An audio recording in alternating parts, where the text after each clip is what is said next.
punya kendala RI King kalau per gigi pas dia dari 3 dikurangin ke gigi 2 dia nyangkut. Pernah nggak kamu? Nah ininya ya. Lah kalau diperhatikan ininya cakarnya itu nyelempit di bawah pin-pinan. Penyebabnya apa? Penyebabnya cakarnya sendiri itu yang bermasalah. Ini kurang lebar misalnya, atau ini stopernya yang di bawah sini yang ada per. Kamu bisa lihat ini baut 17 ya. Ini kendur. Jadi pin penahannya ini kocak naik turun. Makanya cakarnya gerakannya kadang kebablasan jadi nyelempit. Terus kalau kopling keras susah netral. Nah ini penyebabnya. Kamu cek dulu pas posisi ini kepasang ya. Bentar, karena ini ada topnya.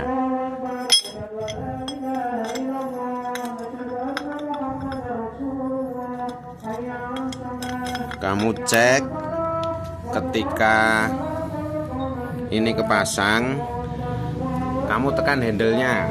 Jadi dia harusnya melonggarnya itu bareng, alias tidak longgar sebelah sempit sebelah. Ini harus tegak lurus. Nah bisa dilihat ketika per kepasang terus dimasukkan ke gigi 2 atau gigi 3 atau gigi terserah, terus diputar roda belakangnya sambil dikopling, itu nanti kelihatan lurus apa tidak. Kalau tidak lurus nanti koplingnya kelet, jadi nggak mau dinetralkan giginya, susah itu. Nah di sini lihat rata ya, itu tandanya bagus.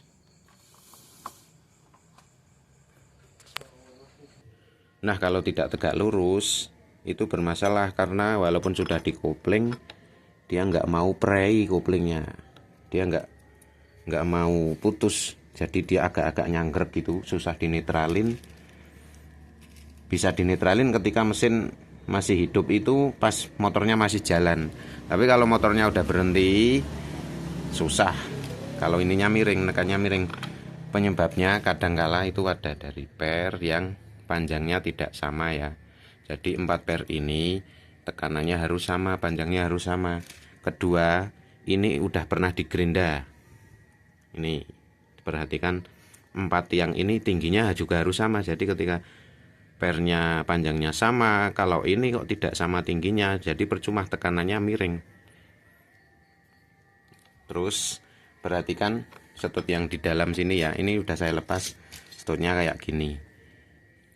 Ini bisa jadi bengkok atau udah digerinda seperti ini.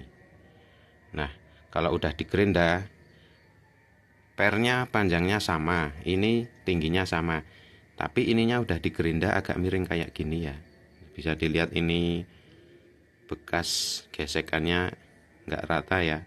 Nah ini bisa jadi penyebab dia waktu ditonjok koplingnya itu dia agak mencong gini, atau menyesuaikan dengan, karena ini miring ya, dia cari rata semaunya dia. Jadi dia nggak bisa nekan dengan presisi, melebarnya ini nggak bisa bareng. Terus perhatikan juga plat kopling yang di dalam sini, ini harus rata juga, nggak boleh ada yang bengkok. Sama kampas kopling nggak boleh ada yang bengkok, harus rata semua ya. Terus kembali ke setut ini, kalau ini bengkok bisa diganti dengan klep ya, dengan batang 5 mili. Panjangnya disamakan saja, disamakan dengan ini tadi saya ukur 62, jadi bikin yang sama panjangnya 62. Usahakan cari yang sepan ya. Nah sepan kayak gini, jadi dia kenceng, jangan terlalu longgar. Kalau ini terlalu longgar, ini cari yang kenceng, jadi pas ditekan dia nggak mentul. Terus ininya di amplas, pakai amplas ya, dikasih di bur, terus diputar burnya, ini nanti diamplas sampai halus biar nggak makan ininya. biar nggak makan ini ya. Kelebihannya kalau pakai klep itu ininya lebar, asalkan dia presisi.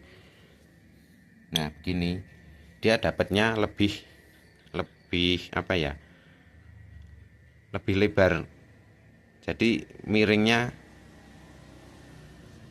agak kecil kemungkinan miringnya. Kalau ini kan, nah segini ya, bisa dibandingkan kalau pakai klep. Nah jadi dia lebih rawan miring kalau ininya itu kecil, asalkan dia lurus ya. Kalau ininya lebar tapi nggak lurus ya sama aja. Udah bisa dicoba di rumah trik-trik yang tadi saya katakan, semoga bermanfaat. Oh ya, satu lagi, jangan lupa kamu cek ini ulirnya ya. Jadi ulir yang sebelah sini ketika ditekan handlenya, usahakan dia mau geser ke kanan ya.